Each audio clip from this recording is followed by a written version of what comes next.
Hi guys, I'm Vivek Shankar. In previous class, I discussed about the mole concept, and today I discuss about the numericals of the mole concept as well as classification of substance on the basis of the molecularity. तो monoatomic molecular या monoatomic molecules कौन कौन से होते हैं? Just like noble gases और alkaline metal या alkaline metal और अल्कलाइन अर्थ मेटल, ये कैसे होते हैं बेटा? ये मोनोएटॉमिक होते हैं, है ना। आगे चलते हैं, देखिएगा बेटा। डाई एटॉमिक मॉलिक्यूल कैसे होते हैं? Molecule which contains two atoms, मतलब ऐसे मॉलिक्यूल जिनके पास दो एटम होंगे उनको डाई एटॉमिक बोलेंगे, और जिनके पास तीन एटम होंगे उनको ट्राई एटॉमिक बोलेंगे, जिनके पास चार एटम होंगे उनको टेट्रा एटॉमिक, जिनके पास पांच एटम होंगे उनको पेंटा एटॉमिक एंड सो ऑन। तो जिस तरीके से मैं आपको बता रहा हूं तो समझिएगा बेटा। डाई एटॉमिक मॉलिक्यूल क्या होते हैं? Molecule which contains two atom, है ना। इट मे बी होमो और it may be heteroatomic. Homo atomic मतलब जो सेम काइंड ऑफ एटम से मिलकर बनेंगे वो क्या कहलाएंगे? होमो एटॉमिक, और जो डिफरेंट काइंड ऑफ एटम से मिलकर बनेंगे वो हमारे कहलाएंगे हेट्रोएटॉमिक। एग्जांपल के तौर पे देखिएगा बेटा, कार्बन मोनोऑक्साइड एक हेट्रोएटॉमिक है, बट क्लोरीन जो है वो एक होमोएटॉमिक है। Hydrogen, bromine, iodine and two, ये क्या है बेटा? ये सारे के सारे जो हैं आपको दिख रहे हैं, जिनके नाम मैंने लिए हैं, क्लोरीन, हाइड्रोजन, ब्रोमीन, आयोडीन और नाइट्रोजन, ये सब होमोएटॉमिक है। बट एनो नाइट्रिक जो ऑक्साइड होता है ये हेट्रोएटॉमिक होता है। साथ में HCl जो होता है ये भी एक हेट्रोएटॉमिक मॉलिक्यूल होता है। हेट्रोएटॉमिक डाया एटॉमिक मॉलिक्यूल होता है। ट्राई एटॉमिक मॉलिक्यूल क्या होते हैं बेटा? Molecule which contains three atom, मतलब जिनके पास तीन एटम होते हैं उनको हम लोग ट्राई एटॉमिक बोलते हैं। ये भी बेटा होमो हेट्रो दो टाइप के हो सकते हैं। सेम काइंड ऑफ एटम से मिलकर बन रहे होंगे तो ये होमो एटॉमिक कहलाएंगे, और डिफरेंट काइंड्स ऑफ एटम से मिलकर बन रहे होंगे तो ये हेट्रोएटॉमिक कहलाएंगे। Just like ozone, carbon dioxide, H2O, H2S, SO2 and NO2, magnesium chloride ETC। तो गाइस आप ये देखिए कि इसमें होमो एटॉमिक कौन कौन है। तो इसमें होमो एटॉमिक कौन है? ओजोन। कौन है बेटा? ओजोन। बाकी जो कार्बन डाइऑक्साइड, वाटर, है ना, हाइड्रोजन सल्फाइड, सल्फर डाइऑक्साइड, है ना, नाइट्रोजन डाइऑक्साइड, मैग्नीशियम क्लोराइड, ये सारे के सारे ये बेटे कैसे हैं? ये आपके, बहुत ध्यान समझिएगा मेरी बात को, ये आपके हेट्रोट्राया एटॉमिक मॉलिक्यूल है। और टेट्रा एटॉमिक मॉलिक्यूल की बात करें तो molecule which contains four atoms, मतलब जिनके पास चार एटम होते हैं उनको हम लोग क्या बोलते हैं बेटा? Tetra atomic molecule. क्या बोलते हैं बेटा? Tetra atomic. तो देखिएगा P4 फास्फोरस टेट्रा एटॉमिक होता है। SOCl2 ये भी टेट्रा एटॉमिक है क्योंकि इसमें चार एटम है। तो आप समझिएगा इसमें भी देखो होमो और हेट्रो दो टाइप के हो सकते हैं। होमो मतलब सेम काइंड ऑफ एलिमेंट से अगर यह एटम से मिलकर बने होंगे तो वो होमो होंगे, डिफरेंट काइंड्स ऑफ एटम से मिलकर बने होंगे तो वो हेट्रो होंगे। ठीक है। पॉलीएटॉमिक क्या होते हैं बेटा? Molecule which contains more than four atoms is called poly atomic. जैसे सल्फर एसिड हो गया, H2SO4 हो गया, ETC। ठीक है, ये ध्यान रखिएगा। अब मॉलिक्यूलर मास कैसे निकालते हैं वो भी ध्यान रखिएगा। मॉलिक्यूलर मास याद भी रखिएगा, मैंने यहाँ पर लिख भी दिया आपके लिए। जानिएगा बेटा, हाइड्रोजन का मास क्या होगा? तो एक हाइड्रोजन का मॉलिक्यूल का मास निकालना है तो हाइड्रोजन के एक मॉलिक्यूल में दो एटम है तो दोनों के ग्राम एटॉमिक मास को ऐड कर दीजिए। तो आप क्या निकाल सकते हो? आप निकाल सकते हो उसका मॉलिक्यूलर मास। तो हाइड्रोजन यानी H2 का मास कितना होता है? 2 AMU। ऑक्सीजन का होता है 32 AMU। ओजोन का होता है 48 AMU। नाइट्रोजन का होता है 28 AMU। सल्फर का होता है 256 AMU। फास्फोरस का होता है 124 AMU। कार्बन डाइऑक्साइड का होता है 44 AMU। कितना होता है बेटा? 44 AMU। आपको यहाँ पर नोट क्या करना है? आपको यहाँ नोट करना है मास ऑफ वन मॉलिक्यूल। क्या नोट करना है बेटा? Mass of one molecule of substance it is expressed in AMU। मतलब मैंने आपको ये पहले बताया कि अगर आपको किसी मास, मतलब मास आपको किसी मॉलिक्यूल या सब्सटेंस का चाहिए, है ना, उसको आप एक्सप्रेस करोगे AMU में। किसमें एक्सप्रेस करोगे? AMU में। चलिए गाइस आगे बढ़ते हैं अपने वीडियो में।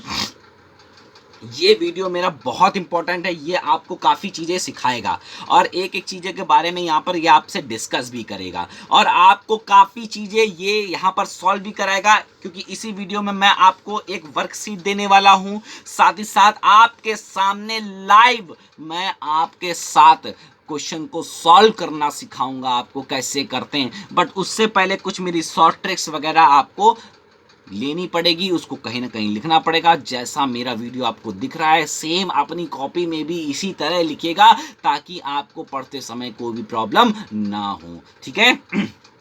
चलिए आपको मैंने बताया था, याद रखिएगा, मैंने डिस्कस किया था बेटे ग्राम एटॉमिक, है ना, नंबर ऑफ ग्राम एटम्स पे। किस पे करा था? Number of gram atoms. उसी को हमने मोल्स भी बोला था। क्या बोला था बेटा? मोल्स। और मोल्स के बारे में डिस्कस कर चुका हूं। मोल्स एक यूनिट है बेटा। एक क्या है बेटा? एक यूनिट, एक ऐसी यूनिट है जिसको हम लोग केमिस्ट्री में यूज करते हैं, जिससे मैंने आपको एग्जांपल भी दिए थे वेरियस टाइप के, है ना। तो अब मैं ये जानना चाहूंगा, इसको रिलेट करना चाहता हूं कि भाई अगर मुझे मोल निकालना है, या मैं मोल कैसे निकालूं, या कौन कौन से मुझे डाटा गिवन है तो मैं मोल्स और उससे रिलेटेड जो भी चीजें मैं उसको निकाल सकता हूं। तो ये वीडियो मेरा उसी के ऊपर है और पूरा का पूरा टॉपिक मैं यहां पर डिस्कस करूंगा। तो सपोज करिए अगर आपको किसी भी एटम का वेट दे रखा है, मॉलिक्यूल का वेट दे रखा है, किसी सब्सटेंस का वेट दे रखा है, तो आप आसानी से उसके मोल निकाल सकते हो।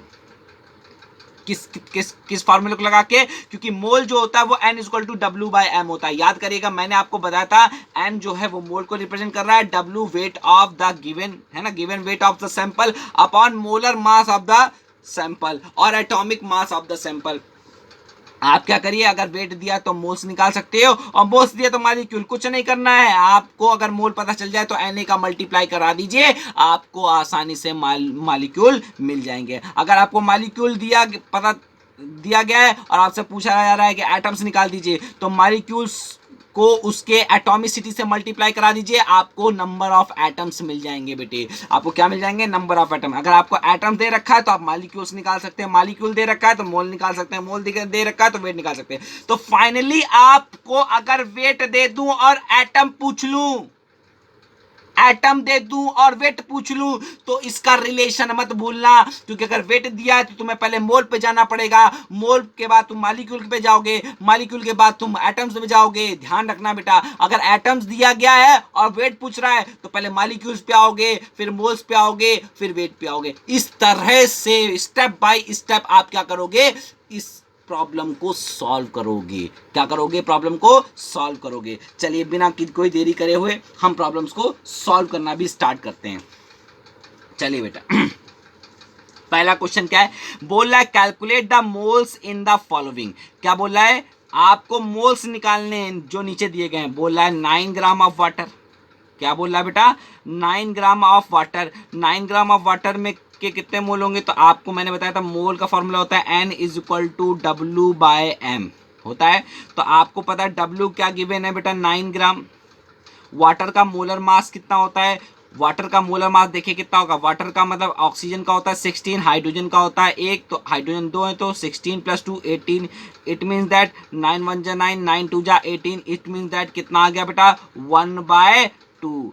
कितना आ गया? 1/2 विच इज इक्वल टू 0.5 मोल। चलिए इसके निकालिए 31.6 ग्राम ऑफ KMnO4। क्या निकालोगे बेटा? इसके भी निकालिए। तो गाइस आपको किसका भी क्या निकालना? 31.6 ग्राम ऑफ KMnO4 का भी मोल्स निकालने। तो आप कैसे निकालोगे?